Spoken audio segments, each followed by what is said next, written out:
Alors, est-ce que cela signifie qu'il y a aussi plus de malades qui arrivent à l'hôpital à nouveau ou qui entrent en réanimation? Eh bien non, et c'est d'ailleurs le paradoxe de cette reprise épidémique. Le nombre de nouvelles entrées quotidiennes à l'hôpital, vous le voyez, ne grimpe pas. Plus 149 hier, 162 la veille, 185 il y a 3 jours.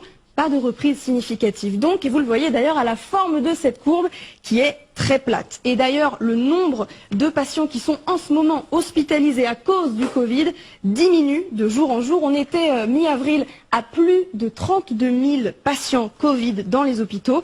Aujourd'hui, ils sont 8 fois moins, 4 723. Et c'est la même chose, la même dynamique pour les cas les plus graves dans nos services de réanimation. De moins en moins de personnes y entrent chaque jour pour une infection au Covid.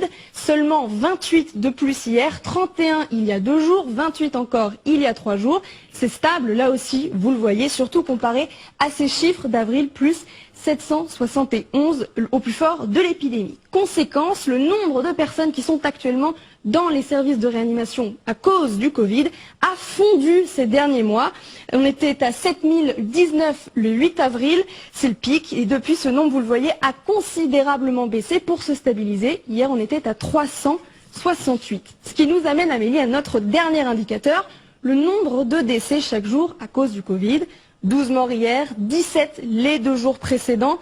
Ça reste tragique, mais c'est très éloigné de ces données. Là encore, le pic d'avril, 613 décès. Et vous le voyez, la courbe n'indique pas non plus de reprise. En clair, le virus, c'est indéniable, circule effectivement plus, mais ça ne se traduit pas en cas grave dans les chiffres des hôpitaux. Merci beaucoup, Fanny, pour ce